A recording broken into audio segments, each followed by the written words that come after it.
Yara was walking home through a New York alley when she heard a man begging, "I won't do business with criminals," followed by the sound of bones breaking, and instead of running like any sane person, she grabbed a trash can lid and charged into the darkness screaming lies about calling the police, somehow scaring off 5 armed men who were seconds away from killing the most beautiful stranger she'd ever seen. The bloodied Korean CEO named Min-jun stared at her like she was a warrior goddess and said, "You're the bravest person I've ever met."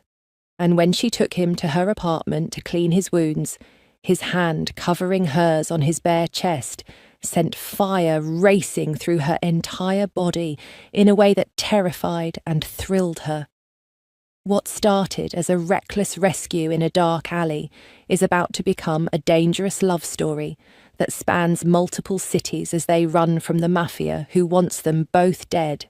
And the question Yara can't answer as she's falling for this stranger is whether the heat building between them every time they touch will save them or destroy them. Because the men hunting them don't just want revenge. They want to make an example out of the woman stupid enough to interfere, and Min-jun's about to ask her to trust him with her life in ways that will either prove love is worth dying for or get her killed in front of him as punishment for daring to save his life. The sound of fists hitting flesh made Yara stop dead in her tracks. She was cutting through the alley behind 5th Avenue, her usual shortcut home after a long day of cooking for rich clients in Manhattan. The October night air was cold, and all she wanted was to kick off her shoes and collapse on her couch. But that sound, that terrible thud of violence, made her freeze.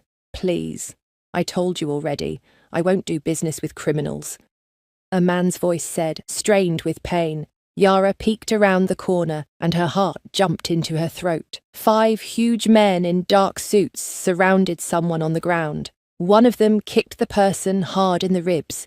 Even from where she stood, she could see blood. Every smart bone in her body screamed at her to run, call the police, stay out of it. This was New York City. You minded your own business if you wanted to stay alive. But Yara had never been good at listening to the smart voice in her head. Her eyes landed on a metal trash can. Before she could think twice, she grabbed the lid like a shield and charged into the alley, banging it with her other hand as loud as she could. "Hey, get away from him!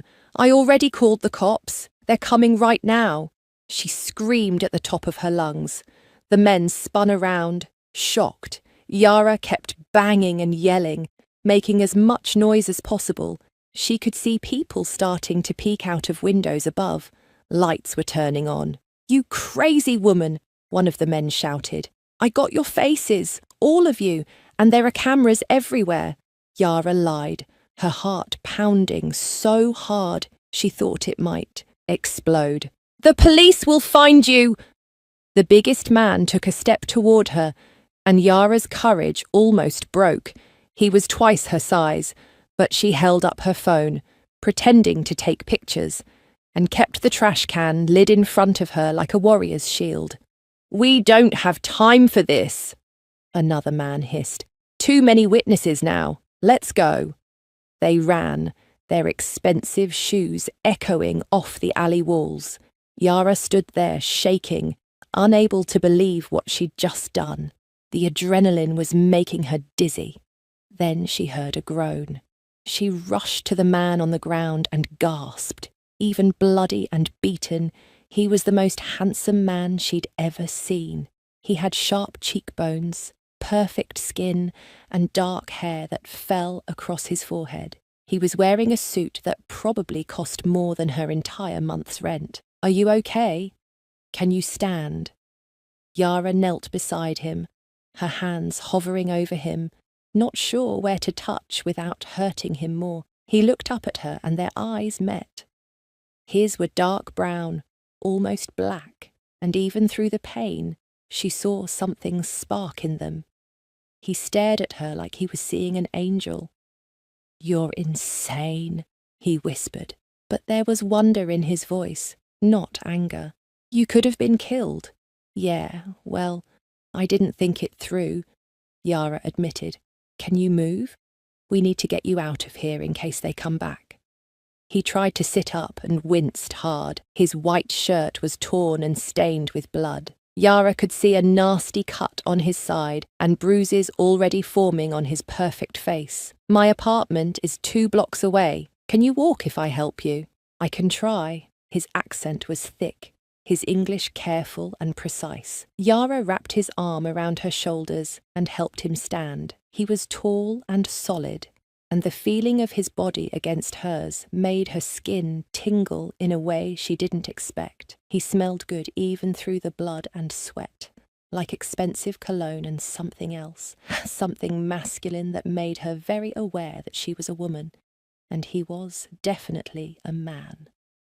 They stumbled through the streets together, and Yara kept looking over her shoulder, terrified those men would return. Her apartment building was old and small, nothing fancy, but it was safe. She practically dragged him up 3 flights of stairs, both of them breathing hard by the time they reached her door.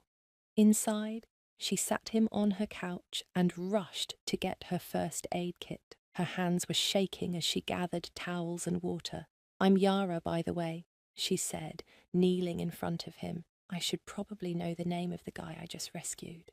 Min-jun, he said softly, watching her with those intense eyes. Min-jun Park. Nice to meet you, Min-jun. This is going to hurt. She pressed a wet cloth to the cut on his face, and he sucked in a breath. His jaw tightened, and she noticed how strong it was, how masculine. Sorry. Don't apologize. You saved my life. His eyes never left her face. I've never met anyone like you. Yara felt heat rush to her cheeks. She focused on cleaning the blood, trying to ignore how close they were, how her knees were between his legs, how his breath touched her face every time he exhaled. So, what did you do to make those guys so angry? She asked, trying to distract herself from thoughts she shouldn't be having about a stranger. I refused to help them move illegal money through my company, Min-jun said. I'm a CEO. I came to New York for business meetings. They wanted to use me, and when I said no, they decided to teach me a lesson. A CEO? Wow. I just cater parties for rich people. I definitely don't usually rescue CEOs in alleys. She smiled a little, and he smiled back, despite the split lip. That smile made her stomach flip.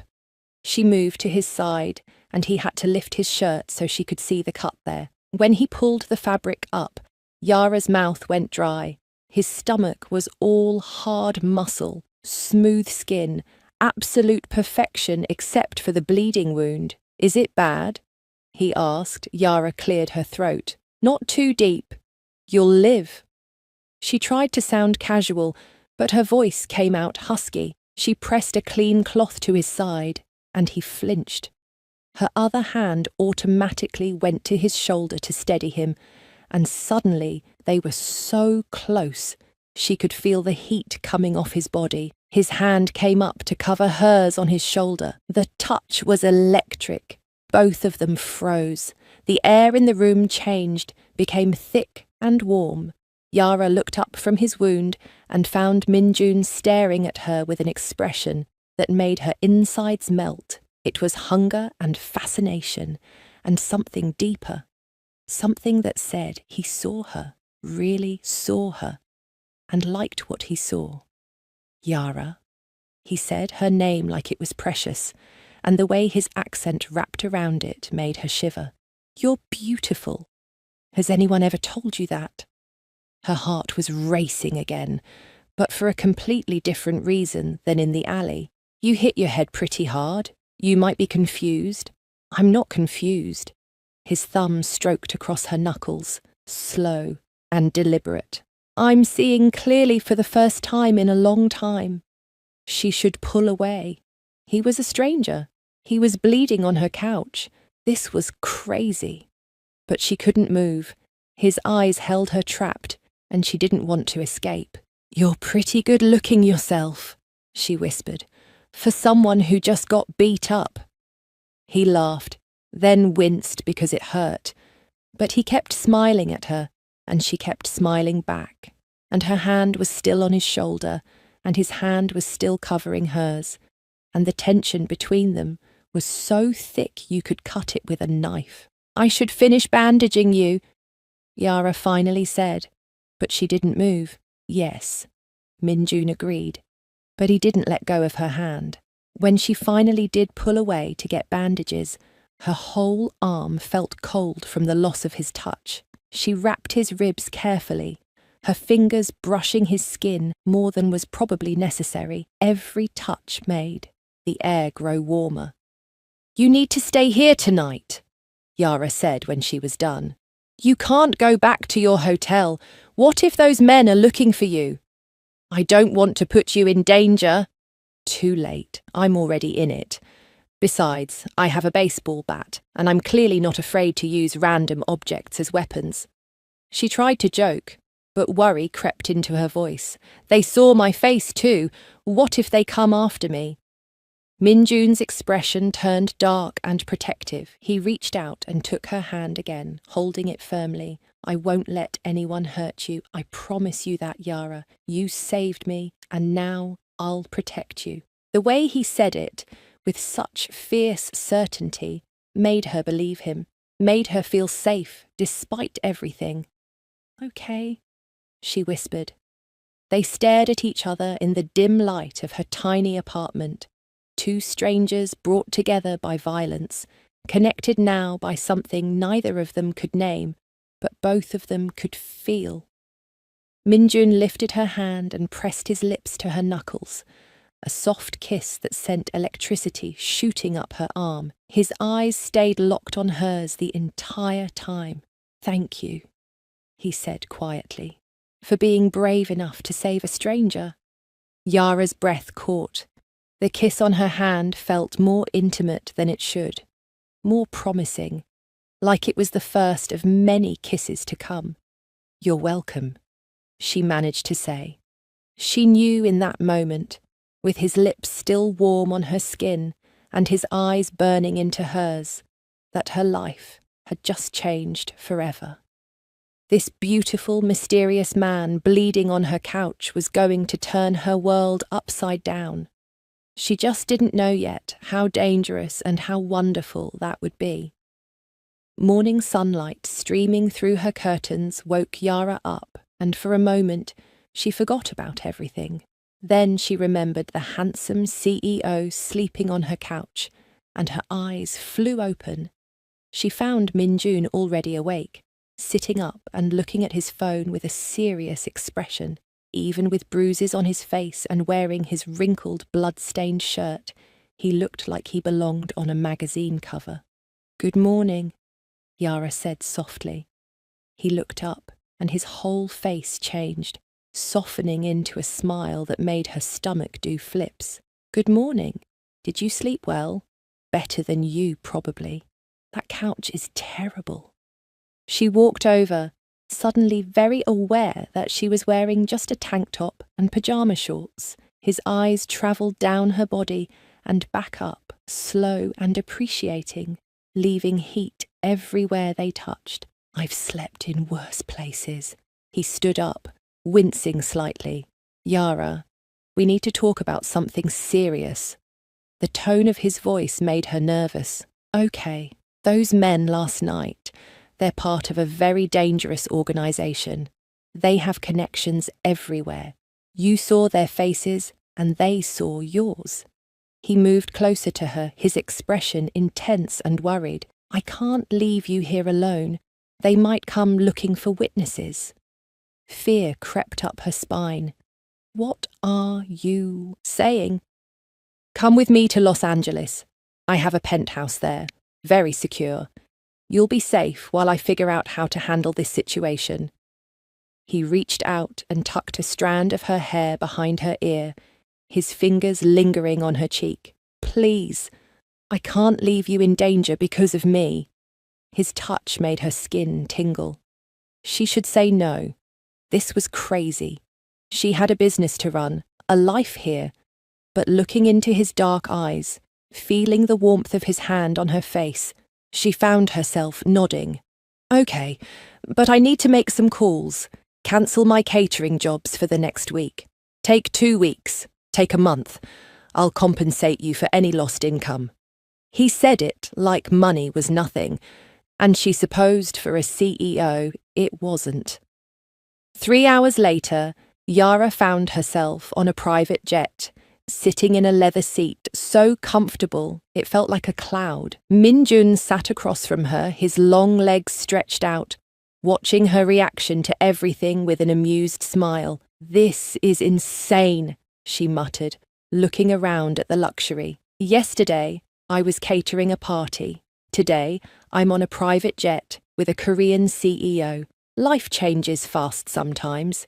He leaned forward, his knees almost touching hers. "Are you scared?"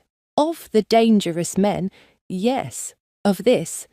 She gestured between them. "Also, yes, but in a different way." "What way?" Yara met his eyes. "The way that makes my heart race when you look at me like that." Heat flared in his gaze. "Like what?" "Like you want to do more than just look." The air between them grew thick and charged. Min-jun stood and moved to sit beside her, so close their thighs touched. He smelled amazing, clean and masculine and expensive. "Would that be so bad?" His voice was low, intimate. "If I wanted more than looking?" Her breath caught. "We barely know each other. I know you're brave. I know you're kind. I know that when you touch me, I feel more alive than I have in years." His hand found hers, fingers intertwining. "I know I can't stop thinking about you." "Min-jun," she whispered, but didn't know what else to say. He lifted their joined hands and kissed her fingers, one by one, his lips soft and warm. Each kiss sent sparks through her body. His eyes never left hers, watching her reactions, seeing how she trembled. "Tell me to stop," he murmured against her skin. She couldn't. She didn't want him to stop. Instead, she leaned closer, and he wrapped his free arm around her waist, pulling her against him. They stayed like that, wrapped together, breathing each other's air, lips inches apart, but not quite touching, building the tension until it was almost unbearable. When they landed in Los Angeles, Yara felt dizzy, and it wasn't from the flight. The penthouse took her breath away. Floor-to-ceiling windows showed the entire city sparkling below. Everything was modern and expensive, all clean lines and perfect design. "The guest room is down that hall," Min-jun said, setting down her small bag. "But I hope you'll spend time out here with me. I don't want you to feel like a prisoner. This is the fanciest prison I've ever seen." She walked to the windows, staring out at Los Angeles. She felt him come up behind her, close enough that she could feel his body heat. "Yara."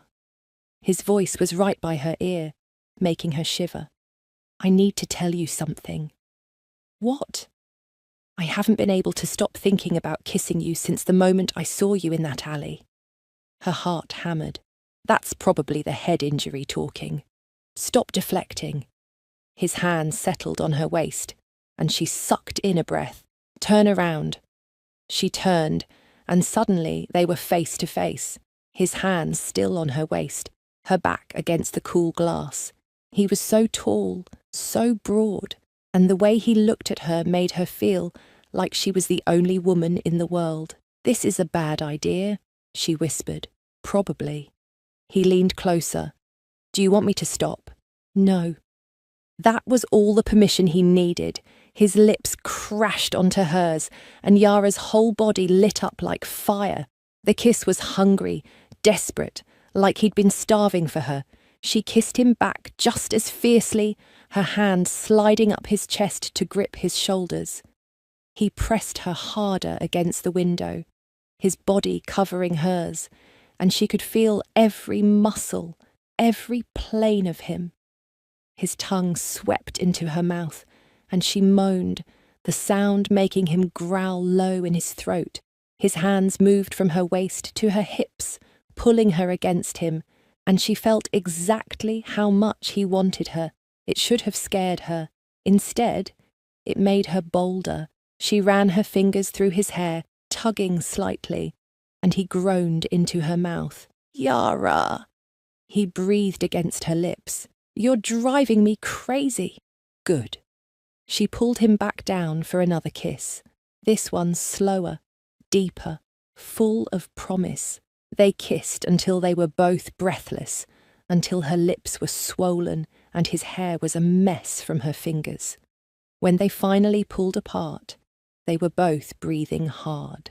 I should shower, Minjun said, his voice rough, and change.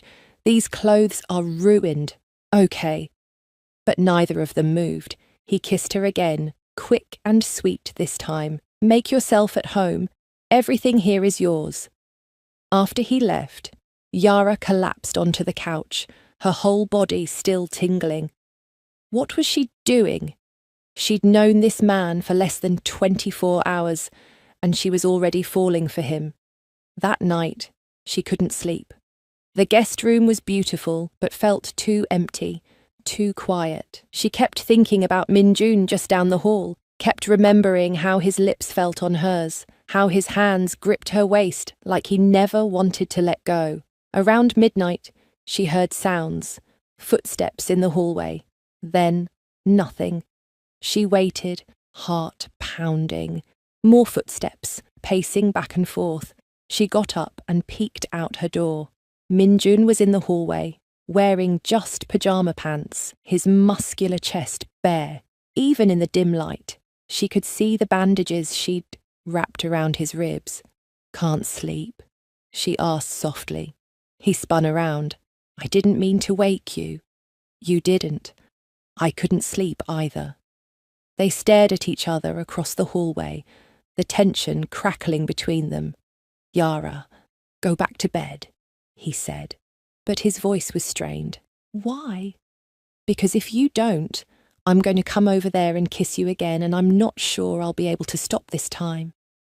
Her breath caught. She should go back to her room. This was too fast, too intense, but her body had other ideas. She took a step toward him. Maybe I don't want you to stop. His eyes went dark with desire. Don't say things like that unless you mean them. I mean them.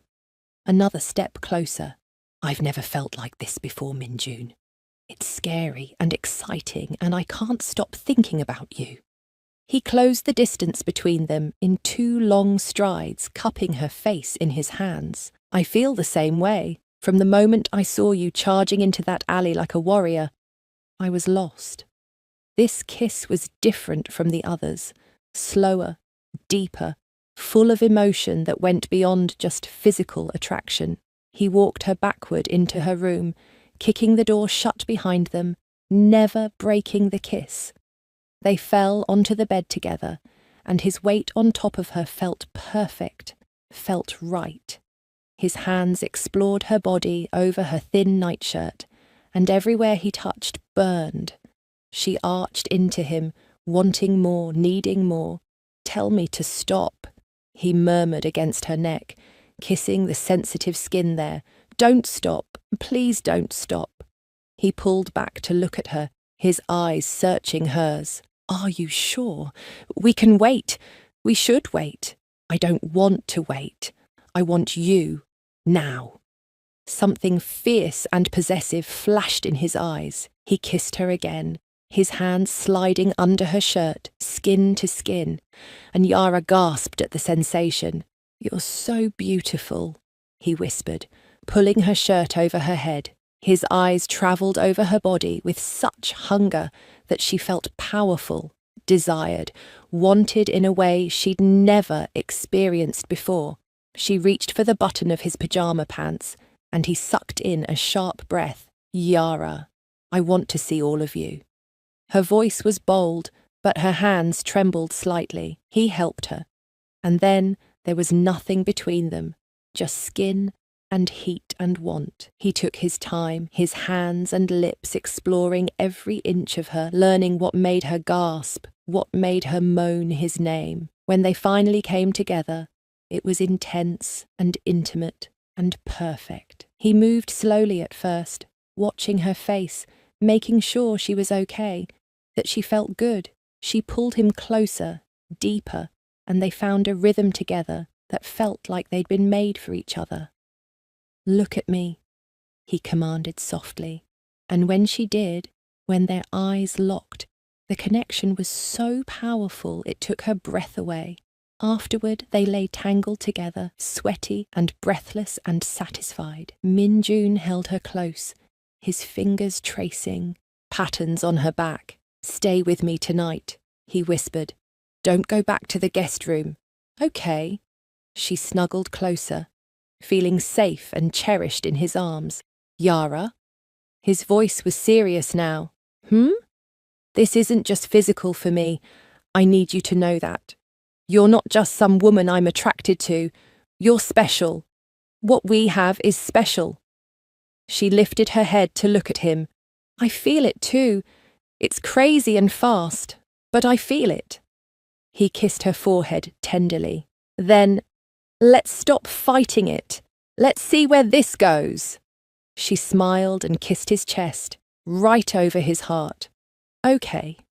They fell asleep, wrapped around each other, and for the first time in years, Min-jun slept peacefully through the night, and Yara dreamed of a future she'd never dared to imagine before, a future that included this beautiful, mysterious man who looked at her like she was his whole world. 5 days in Los Angeles passed like a dream. Min-jun took Yara to fancy restaurants where she tried food she couldn't even pronounce. They walked on the beach at sunset, holding hands like teenagers. Every night, they fell into bed together, learning each other's bodies, whispering secrets in the dark.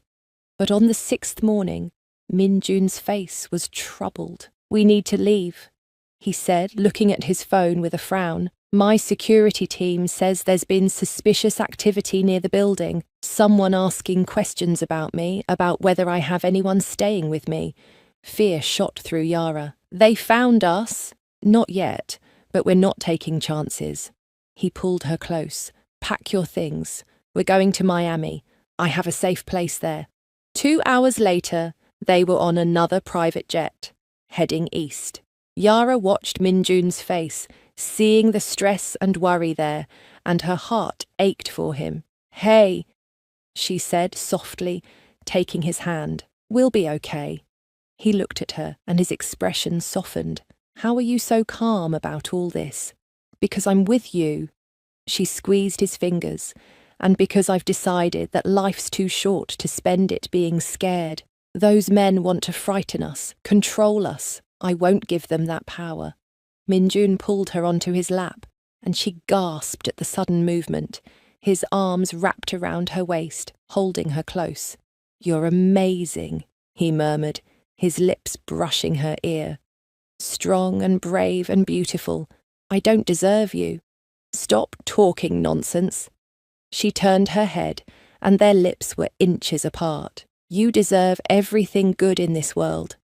He kissed her then, soft and sweet, and she melted into him. The kiss deepened, became more heated, and his hands slid up her thighs under her skirt. "Min-jun," she gasped. "We're on a plane." "A private plane." His teeth grazed her neck. "With a very soundproof bedroom in the back." Heat pooled low in her belly. "That's very presumptuous of you." "Is it working?" His hand moved higher and she trembled. "Yes." She stood up, grabbed his hand and pulled him toward the back of the plane. His laugh was low and pleased as he followed her. Miami was hot and humid, the air thick with the smell of ocean and tropical flowers. The hotel suite Min-jun had booked overlooked the beach, with a huge balcony and a view that seemed to stretch forever. "It's beautiful," Yara breathed, standing at the railing and looking out at the turquoise water. Min-jun came up behind her, wrapping his arms around her waist and resting his chin on her shoulder. "Not as beautiful as you," she laughed. "That's such a cheesy line." "It's true, though. He turned her around to face him, and the look in his eyes made her breath catch. Yara, these past few days with you have been the happiest of my life. Mine too. She touched his face gently, tracing the bruises that were finally starting to fade. Even with all the danger and running, I've never felt more alive. I have something to tell you. He looked nervous suddenly, which was strange on someone usually so confident. I've been thinking about this a lot, and I need you to know. What is it? I'm falling in love with you. The world seemed to stop. Yara stared at him, her heart pounding so hard she thought it might burst out of her chest. It's too soon, I know, he continued quickly. We've only known each other a week, but I can't help how I feel. Every moment with you, I fall harder. The way you laugh, the way you're not impressed by my money, the way you look at me like I'm just a man, not a CEO or a title. You make me feel real, Yara. You make me feel like myself. Tears pricked her eyes. Min-jun. You don't have to say it back. I just needed you to know. Whatever happens, wherever this goes, I need you to know that you changed my life. You saved me in more ways than just that alley. Stop talking.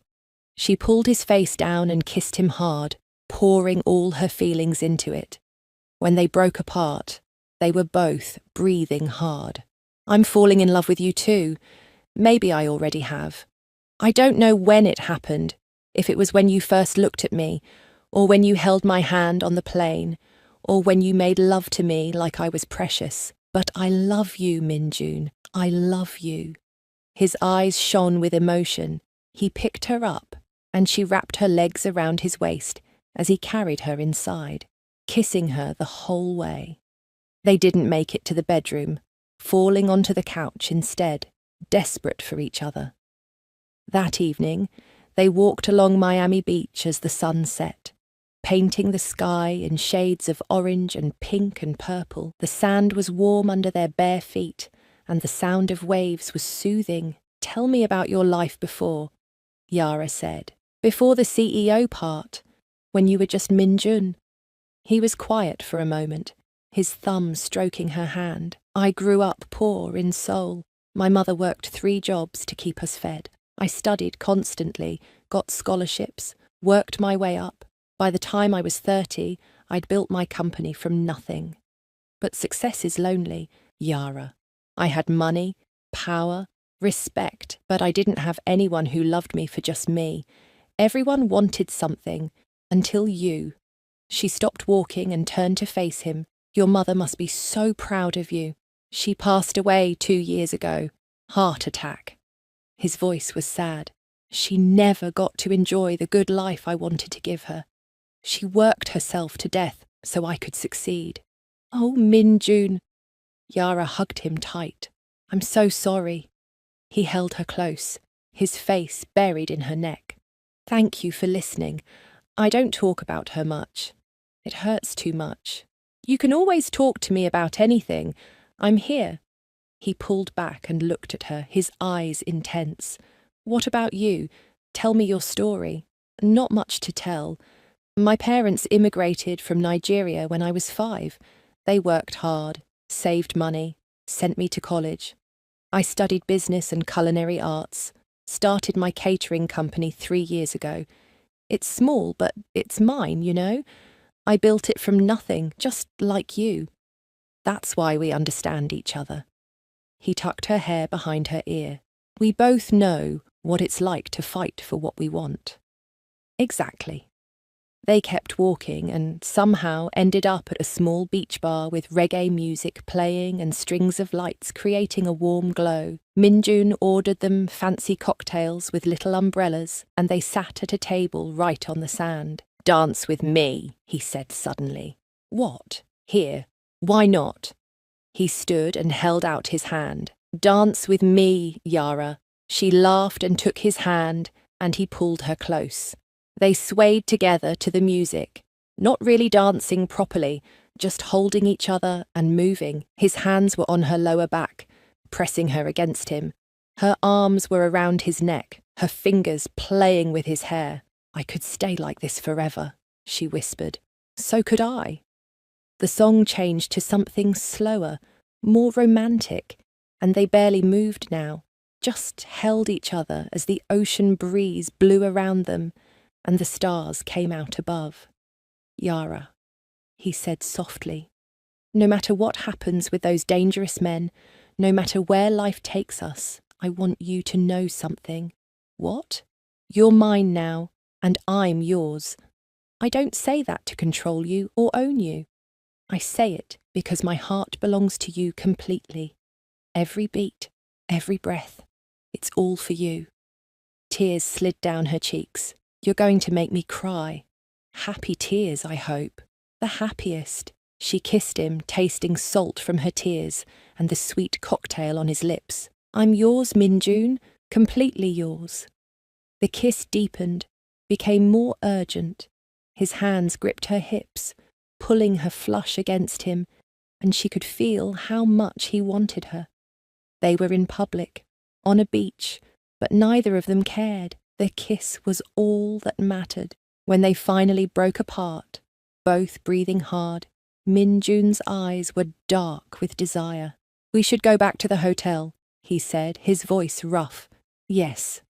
She couldn't get the word out fast enough. They practically ran back, holding hands, laughing breathlessly. In the elevator, he pushed her against the wall and kissed her deeply, his hands everywhere, and she moaned into his mouth. The doors opened and they stumbled out, still kissing, fumbling with the key card. Finally, they got the door open and fell inside. Minjun kicked the door shut and lifted Yara, her legs wrapping around his waist automatically. He carried her to the balcony, setting her down on the railing and stepping between her legs. "Out here," she gasped. "The view is private. No one can see." His hands slid up her thighs, under her sundress. "I want to make love to you under the stars." "Yes." She pulled him closer. "Yes." He undressed her slowly, reverently, his eyes worshipping every inch of skin he revealed. When she was bare to the warm night air, she reached for his shirt, unbuttoning it with shaking fingers. "You're trembling," he murmured. "Because I want you so much it scares me." "Don't be scared." He kissed her softly. "I'll take care of you. Always." And he did. He made love to her slowly, thoroughly, taking his time to make sure she felt cherished, adored, loved. The ocean breeze cooled their heated skin. The sound of waves mixed with their gasps and moans, and when they came together, they looked into each other's eyes, and Yara felt like she could see into his soul. Afterward, he carried her to bed, and they lay tangled together, sticky with sweat and satisfaction. "I love you," he whispered, kissing her forehead. "I love you too." She snuggled closer. "So much. Yara, I want you to know something. When this is all over, when we're safe, I want to build a life with you, a real life. I want to wake up next to you every morning. I want to come home to you every night. I want everything with you." Her heart swelled. "I want that too. Promise me something. Anything. Promise me that no matter what happens, you won't leave me, that we'll face whatever comes together." She lifted her head and looked at him seriously. "I promise. We're in this together, Minjun. You and me against the world." He kissed her deeply, sealing the promise. And as they fell asleep in each other's arms, both of them felt like they'd finally found where they belonged. Miami's paradise lasted 3 perfect days before Minjun's phone rang with bad news. "We need to go to Chicago," he said, his face grim. "I have an important business meeting I can't miss. My lawyers say if I don't show up, I could lose control of my company." "Then we'll go." Yara was packing before he even finished talking. He caught her hand. "Yara, Chicago is dangerous. It's where the organization has a lot of power. We'll have to be extra careful." She faced him squarely. I'm not afraid.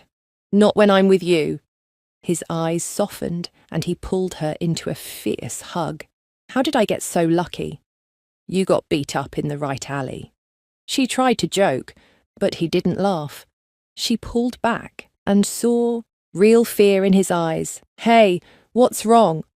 I couldn't bear it if something happened to you because of me, if they hurt you.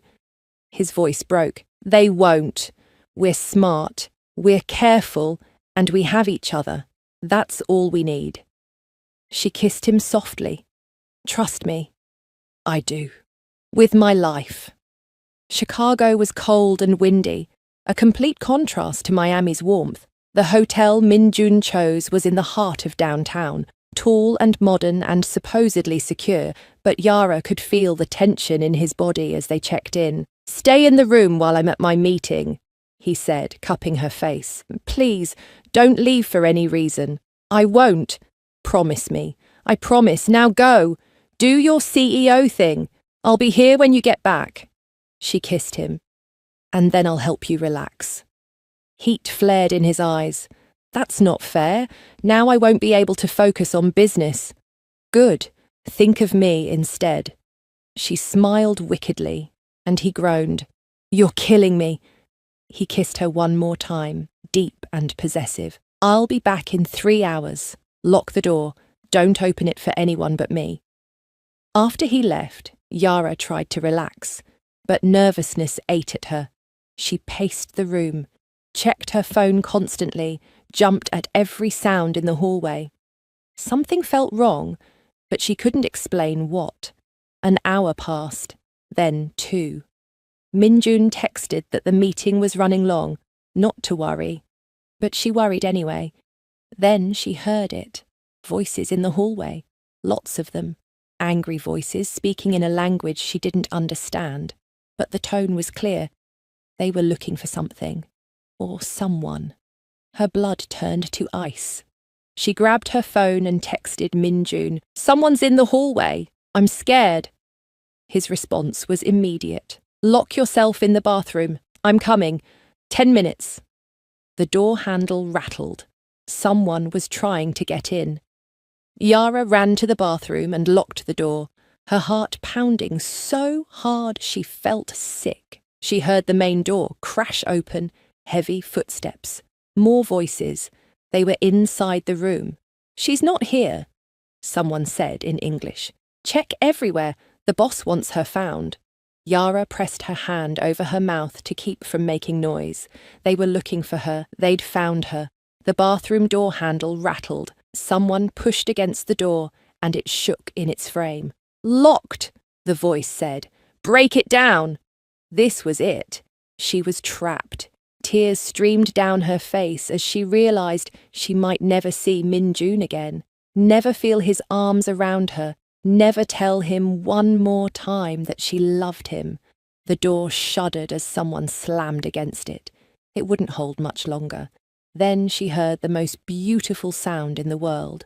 Min-jun's voice, loud and commanding. Get away from her! A scuffle. Sounds of fighting. Something crashed. Men shouted. More crashing. Yara! Open the door! Min-jun's voice. She fumbled with the lock and threw open the door. Min-jun stood there, breathing hard, his suit torn, blood on his knuckles. Behind him, 3 men were on the floor, groaning. Security guards in hotel uniforms stood over them. Min-jun! She threw herself at him, and he caught her, holding her so tight she couldn't breathe. You're okay! You're okay! He kept saying it like a prayer. I've got you. I've got you. How did you know? I had security watching the hotel. They alerted me the second suspicious men entered. I broke every traffic law getting here. He pulled back to look at her, his hands frantically checking her for injuries. Did they hurt you? No. You got here in time. She was shaking so hard her teeth chattered. We need to leave. Now. Chicago isn't safe. He kept his arm around her as they rushed out, security surrounding them. In the car, speeding to the airport, Yara couldn't stop trembling. Minjun held her close, murmuring Korean words she didn't understand, but found soothing anyway. "I'm sorry," he said. "I'm so sorry. This is my fault. I should have never brought you here." "Stop. This isn't your fault. Those men are criminals. You didn't ask for any of this. But you're in danger because of me." She grabbed his face, making him look at her. "Listen to me. I'm in this with you by choice. My choice. I love you, and I'm not going anywhere, no matter how scary things get. Do you understand?" He stared at her like she was a miracle. "I don't deserve you." "Yes, you do. Now kiss me before I change my mind about this whole running from the Mafia thing." He laughed, actually laughed, and kissed her deeply. "I love you so much. I love you too." On the plane, safe in the air, Yara finally let herself fall apart. She cried against Minjun's chest, all the fear she'd been holding in coming out in big, ugly sobs. "Shh, I've got you," he whispered, rocking her gently. "You're safe now. I've got you. I was so scared. I thought they were going to take me. I thought I'd never see you again. But you did. I found you. I'll always find you." He tilted her face up and kissed away her tears. "Always, Yara. No matter what." She kissed him desperately, needing to feel alive, needing to feel him. The kiss turned hungry, frantic, and before she knew it, she was straddling him in the seat, his hands gripping her hips. "I need you," she gasped against his lips. "Right now. I need to feel alive." "Here?" His eyes were dark with desire. "I don't care where. I just need you." He stood with her still wrapped around him and carried her to the bedroom in the back. They didn't bother with gentle. They came together, fierce and fast, claiming each other, reassuring themselves they were both alive and safe and together. Afterward, lying in the narrow bed, Minjun traced patterns on her bare shoulder. "I'm going to end this," he said quietly. "I have evidence against them. I've been working with the FBI. I was going to wait, build a stronger case, but I can't anymore.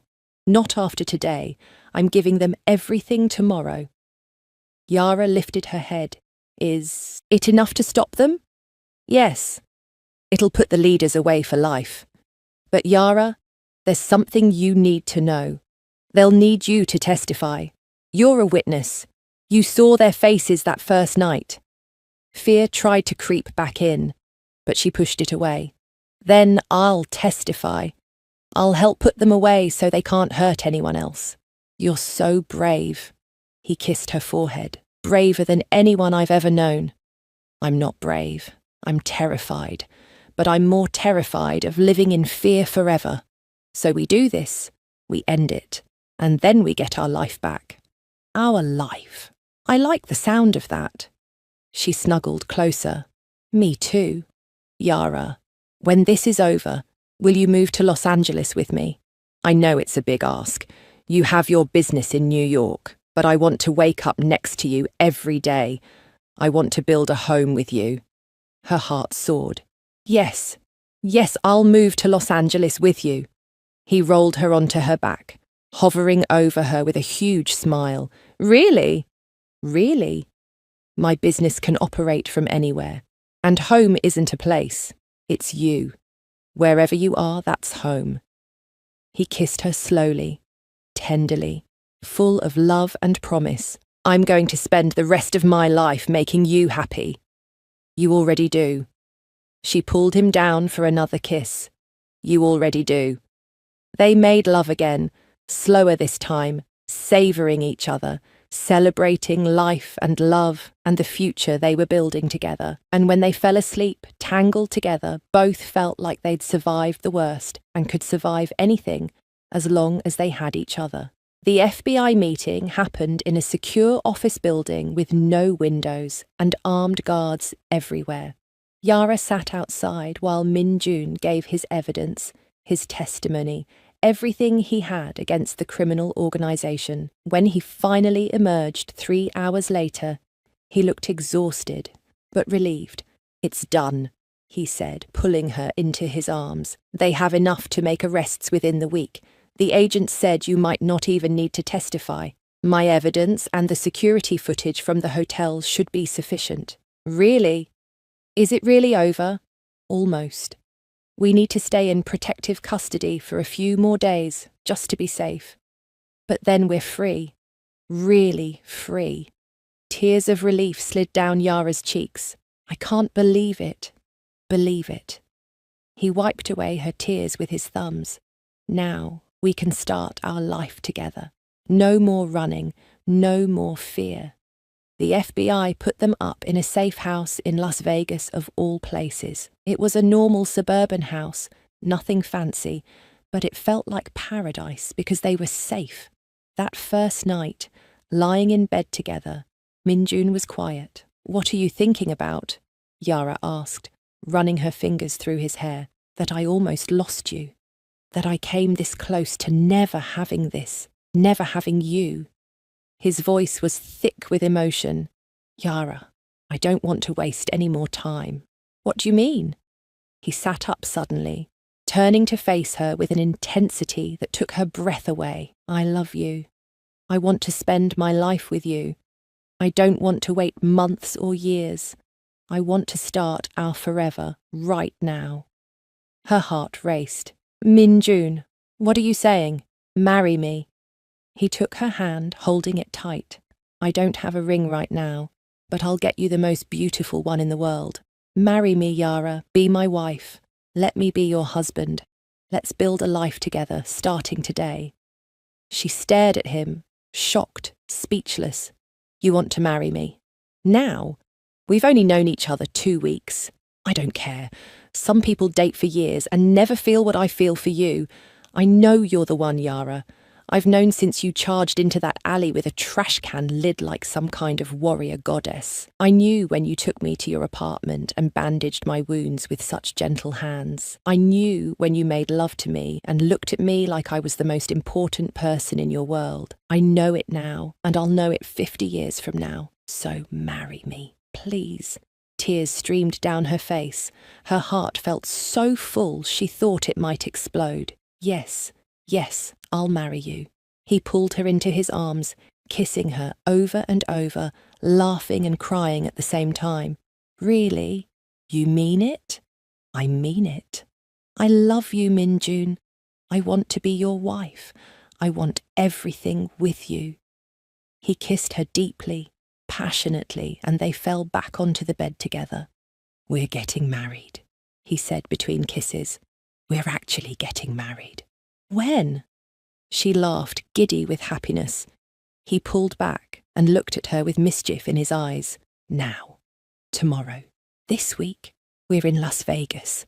We can get married whenever we want." "Are you serious?" "Completely serious. Unless you want a big wedding with your family and friends. Then I'll wait. I'll wait as long as you need." Yara thought about it. A big wedding would be nice, but it would take months to plan. And the truth was, she didn't want to wait either. She wanted to be his wife now, wanted to start their life together immediately. "Let's do it," she said. "Let's get married in Las Vegas." His smile was brighter than the sun. "Tomorrow. I'll arrange everything. I'll get you the most beautiful dress, the most perfect ring. I'll make it special. I promise. It'll be special because it's us." She kissed him softly. "That's all I need." The next day, Minjun disappeared for hours while Yara waited nervously at the safe house. When he returned, he had shopping bags and a mysterious smile. "Close your eyes," he said. "Why?" "Just trust me." She closed her eyes and she heard him moving around, opening bags. Then his hands took hers. "Okay, open." She opened her eyes and gasped. He was on one knee, holding out a ring box. Inside was the most stunning diamond ring she'd ever seen. A huge center stone surrounded by smaller diamonds that sparkled like stars. "Yara, I know I already asked you last night, but I wanted to do it properly. You deserve romance and tradition, and all the things that make this moment special. He took her hand, and his was trembling slightly. I love you more than I knew it was possible to love someone. You're my best friend, my lover, my partner, my everything. Will you marry me and make me the happiest man alive? More tears fell down her face. Yes, 1,000 times yes. He slid the ring onto her finger, and it fit perfectly. Then he stood and kissed her, spinning her around until she was dizzy and laughing. Now get dressed. I'm taking you to get the perfect wedding dress. The bridal boutique was small but elegant, and the owner clearly had been paid well to open just for them. Yara tried on dress after dress, each one more beautiful than the last. But when she put on a simple white gown that hugged her curves and flowed to the floor, Minjun's face told her everything. That's the one, he breathed. You look like an angel. She looked at herself in the mirror and smiled. She felt like a bride. She felt beautiful. That evening, as the sun set over Las Vegas, they stood in a small, elegant chapel. There were no guests, just them and the minister, and 2 witnesses the chapel provided. But it was perfect. Minjun wore a black suit that made him look like a movie star. Yara wore her white dress and held a bouquet of red roses he'd gotten for her. When the music started and she walked down the short aisle toward him, his eyes filled with tears. You're so beautiful, he mouthed. She reached him and took his hands, and they were both shaking. The ceremony was short and sweet. They said traditional vows, promising to love and honour each other for the rest of their lives. When it came time for the rings, Minjun slid a matching wedding band onto her finger below her engagement ring. She slid a simple platinum band onto his finger, and her heart swelled at the sight of it there, marking him as hers. You may kiss your bride, the minister said with a smile. Minjun cupped Yara's face gently and kissed her with so much love and tenderness that her knees went weak. She kissed him back, pouring all her feelings into it, and distantly she heard the witnesses clapping. I present to you Mr. and Mrs. Park, the minister announced. Mrs. Park. She was Mrs. Park now. Yara Park. She liked the sound of that. They signed the marriage certificate, making it official, legal, real. When they walked out of the chapel into the warm Vegas night, they were husband and wife. How does it feel to be married? Minjun asked, his arm around her waist. Perfect. How does it feel for you? Like I've finally found where I belong. He stopped walking and turned to face her. Thank you for saying yes. Thank you for taking a chance on me. Thank you for being brave enough to ask. She touched his face lovingly. I can't wait to spend the rest of my life with you. He picked her up and spun her around right there on the Vegas street, and she laughed, feeling young and carefree and so deeply in love it almost hurt. Back at the safe house, Minjun carried her over the threshold like tradition demanded. He set her down gently and immediately started kissing her, his hands moving to the zipper of her dress. Wait, she said breathlessly. I want to remember this. Our wedding night. He slowed down, his eyes dark with desire, but also tender. Then we'll make it unforgettable. He undressed her slowly, reverently, kissing every inch of skin he revealed. When she stood before him in just her white lingerie, his breath caught. My wife, he whispered. My beautiful wife. She helped him out of his suit, taking her time, savouring the moment. When they were both bare, they stood facing each other, taking in the sight. I love you, they said at the same time, then laughed. Minjun lifted her and carried her to bed, laying her down gently. He made love to her with such tenderness, such devotion, that tears leaked from the corners of her eyes. This wasn't just physical. This was 2 souls joining, 2 hearts becoming one. Look at me. he said softly. And when she did, the emotion in his eyes took her breath away. I'm going to love you every day for the rest of my life. I'm going to wake up grateful that you're mine. I'm going to work every day to deserve you. You already deserve me, and I'm going to love you just as much. You're stuck with me now. He smiled and kissed her deeply. Best thing I've ever been stuck with. They made love slowly, taking their time, making it last, and when they finally came together, they both whispered, I love you. Their voices mixing together like a prayer. Afterward, lying in the tangled sheets, Yara traced her fingers over the ring on Minjun's hand. We're really married, she said wonderingly. We really are. Having second thoughts. He was teasing, but she heard the tiny note of insecurity, not even a little bit. This is the best decision I've ever made. He pulled her on top of him, his hands stroking her back. Same. I keep thinking about how different my life would be if you hadn't walked down that alley, if you hadn't been brave enough to help a stranger. Fate, Yara said. It had to be fate that put me there at exactly the right moment. I believe in fate now. I believe we were meant to find each other. He kissed her forehead. What do you want to do tomorrow? We have a few more days before it's safe to leave. Stay in bed with you. He laughed. I like that plan. Though we should probably eat at some point. Fine.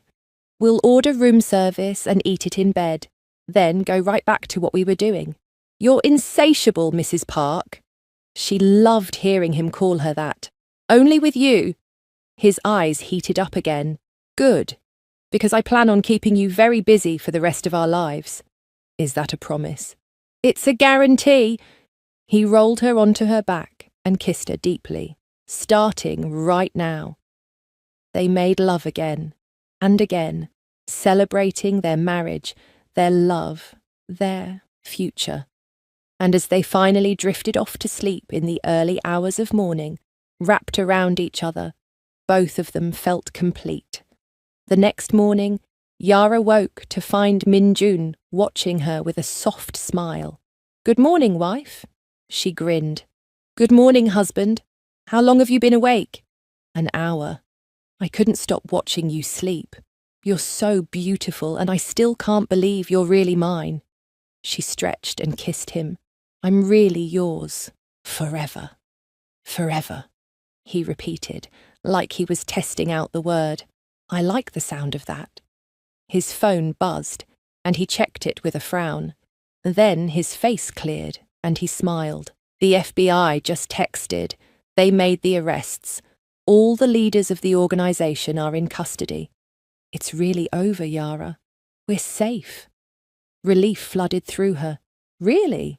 It's really done. Really done. We can go home. We can start our life.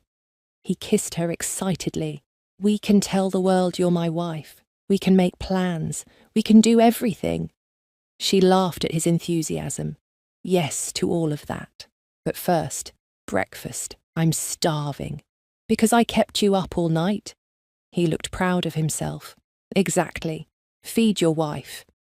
He jumped out of bed, not bothering with clothes, and grabbed the room service menu. Yara admired the view, still amazed that this gorgeous, successful, wonderful man was her husband. What are you thinking? He asked, catching her staring. That I'm the luckiest woman in the world. Wrong. I'm the luckiest man. He came back to bed and pulled her close. And I'm going to spend every day proving that to you. I'm going to hold you to that. Please do. He kissed her deeply. For the next 50 or 60 years, deal. They stayed in Vegas for 2 more days, spending most of it in bed, talking and laughing and making love and planning their future. They talked about where they'd live in Los Angeles, how Yara would expand her business there, how Minjun would balance work and home life to make sure they had plenty of time together. I want kids, Minjun said one night, his hand resting on her stomach. Not right away, but someday. I want to have a family with you. Yara's heart swelled. I want that too. 2 or 3 kids, running around our house, driving us crazy. They'll be beautiful like you. And smart like you. Stubborn like both of us. He grinned. Oh no, the world isn't ready for that. They laughed and kissed, and Yara felt like her life was a fairy tale, the kind where the brave girl saves the prince and they fall in love and live happily ever after. Except this wasn't a fairy tale. This was real, and it was better than any story because it was theirs. On their last night in Vegas, they walked the strip hand in hand, just 2 newlyweds enjoying the bright lights and energy of the city. Thank you, Minjun said suddenly. For what? For everything. For saving my life. For taking a chance on me. For loving me. For marrying me. For being exactly who you are. Yara stopped walking and faced him. You saved me too, you know. Before I met you, I was just going through the motions. Work, home, sleep, repeat. You made me feel alive again. You made me believe in love. So, thank you too. He kissed her right there under the neon lights, and people walked around them, but neither of them cared. They were in their own world, a world of just the 2 of them. Ready to start our forever? He asked against her lips. I've been ready since the moment I saw you. Even bloody and beaten in an alley. Even then. Maybe especially then. Because that's when I saw how strong you were, how brave. That's when I started falling. His eyes shone with emotion. I love you so much, Yara Park. I love you too, Minjun Park. Now take me home. Home to Los Angeles. Home to wherever you are. That's all the home I need. He picked her up and spun her around, laughing, and Yara threw her head back and laughed with him, feeling free and happy, and so incredibly in love.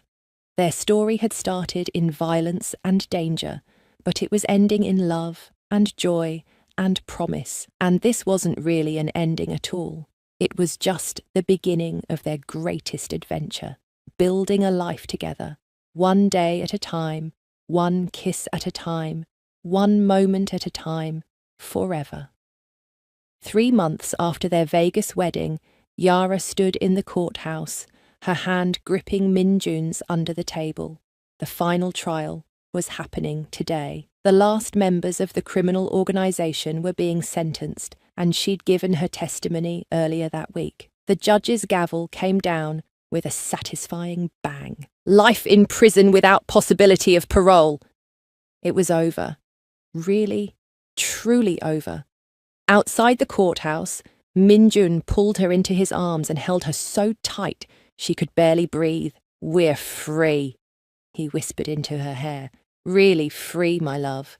I can't believe it's finally done. She pulled back to look at him. What do we do now? Now? He smiled that gorgeous smile that still made her heart skip. Now we live. We build the life we've been dreaming about.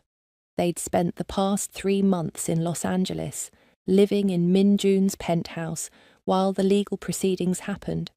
But both of them wanted something different, something fresh. A place that was theirs together, not his or hers, but theirs. I've been thinking, Yara said as they walked to their car. What about Seattle? Seattle? Minjun looked at her curiously. It's beautiful there. Not too big, not too small. Perfect weather, and it has an amazing food scene. I could open my restaurant there, make it everything I've dreamed of. She bit her lip nervously. What do you think? He stopped walking and cupped her face. I think Seattle sounds perfect. I can move my company headquarters there. We can start completely fresh. Just you and me.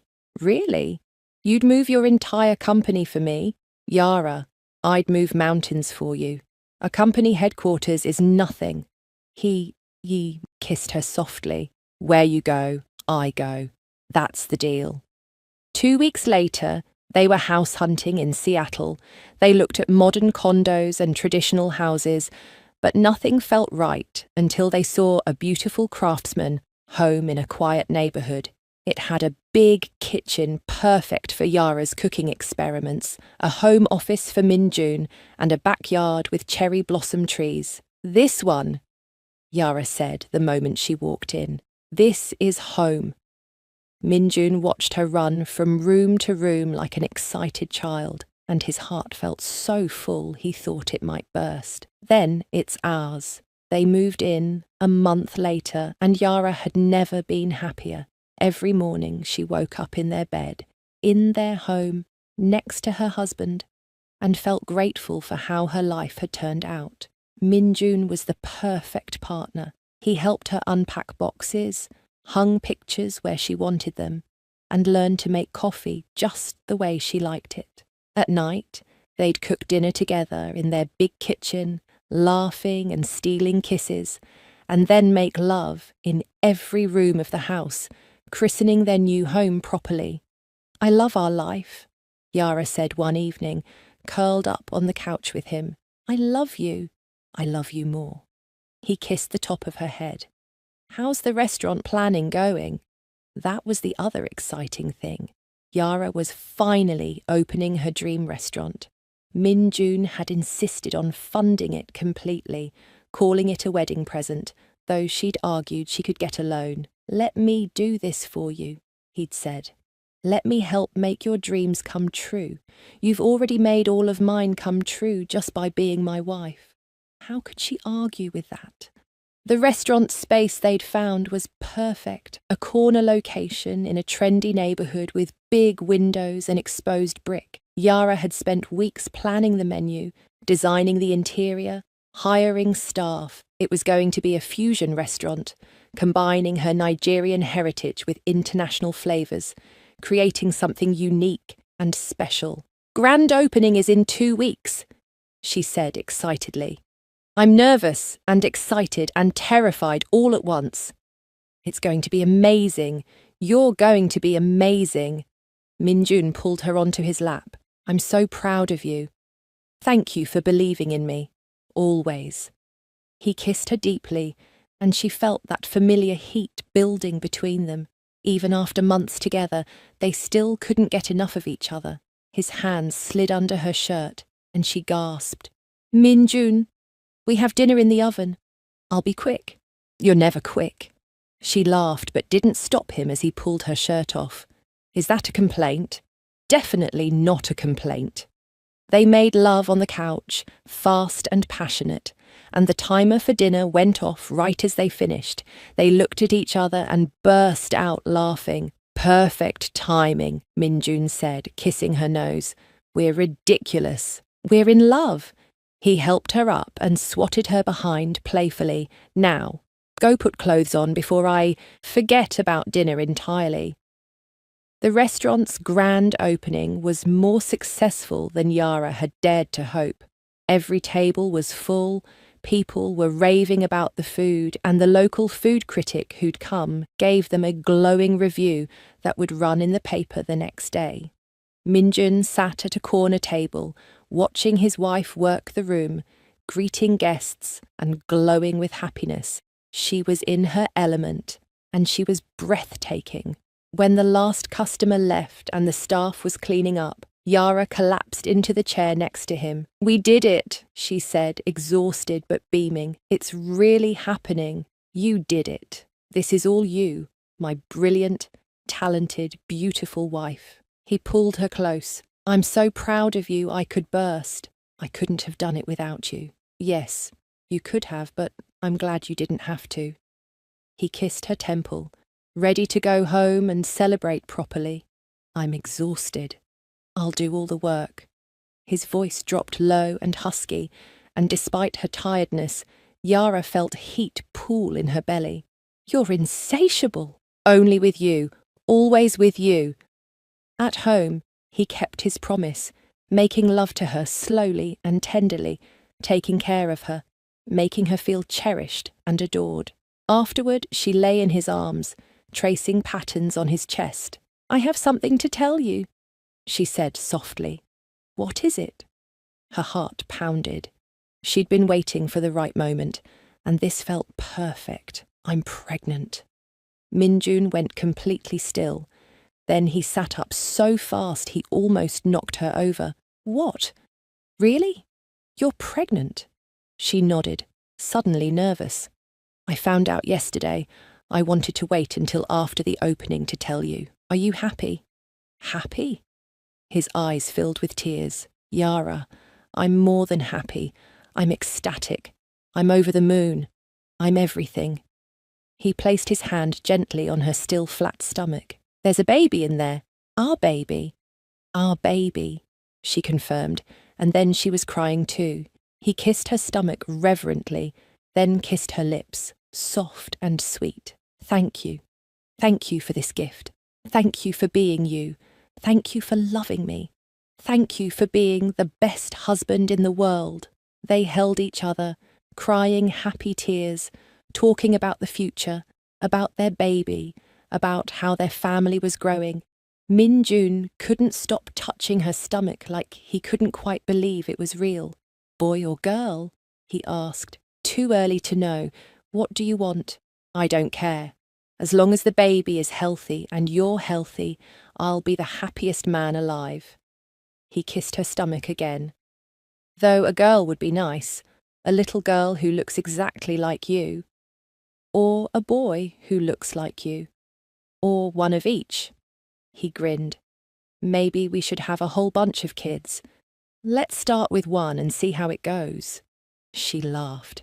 The next few months were like a beautiful dream. The restaurant became the hottest spot in Seattle, with reservations booked weeks in advance. Minjun successfully moved his company, headquarters, and his business thrived, their home filled with laughter and love and plans for the baby. Yara's belly grew, and Minjun was obsessed with it. He talked to it every night, telling their baby stories, singing terrible lullabies in Korean that made Yara laugh.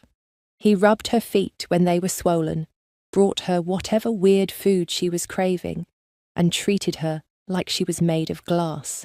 I'm pregnant, not broken, she'd protest when he tried to carry her up the stairs. I know, but you're carrying precious cargo, our baby.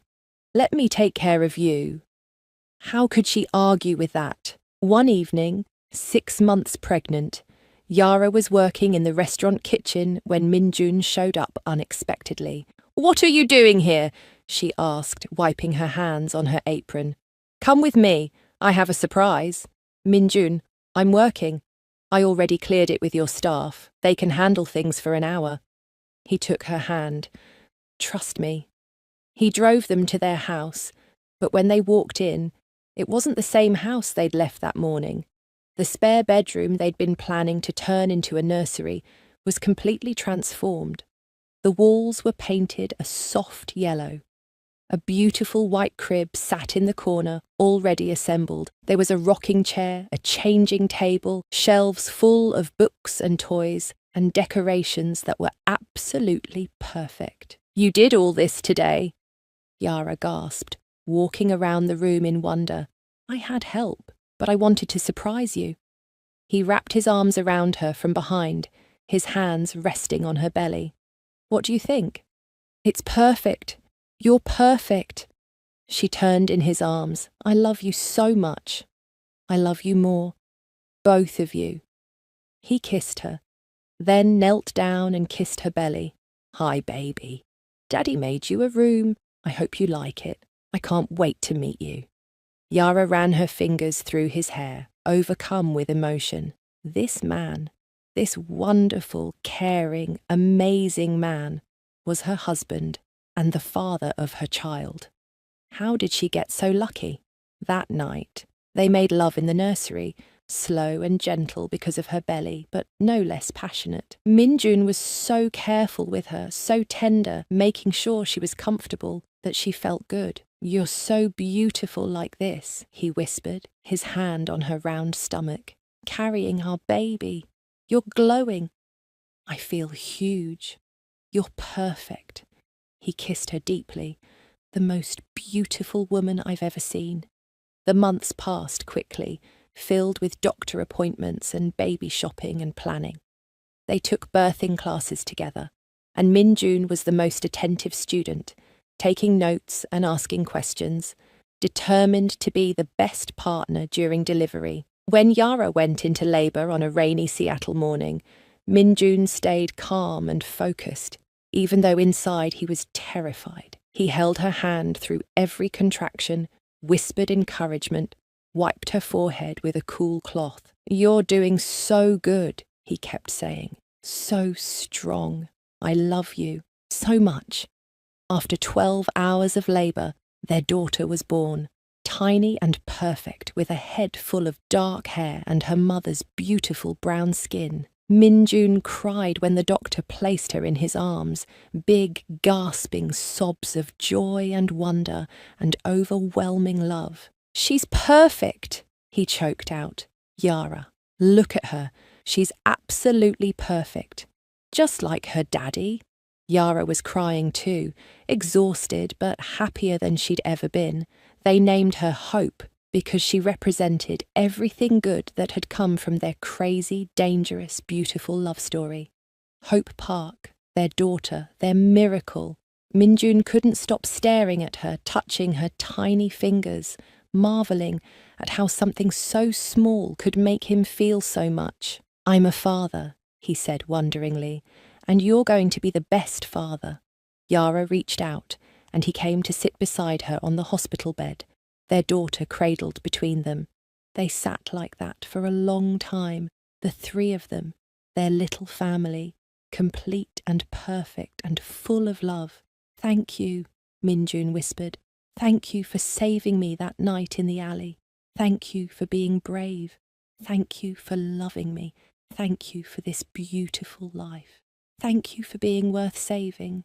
Yara kissed him softly. "I love you, Min-jun Park. Forever, forever," he agreed. "And always." Little Hope yawned and snuggled closer, and both her parents laughed, delighted by every tiny thing she did. The bold African lady and the Korean CEO had found their happily ever after. It had started with violence and danger, but it had bloomed into something beautiful: love, family, forever. And this, right here, holding their daughter together, was just the beginning of their greatest adventure. And that's the end of Yara and Min-jun's incredible love story. From a dangerous alley in New York to a beautiful life in Seattle, they proved that true love can survive anything.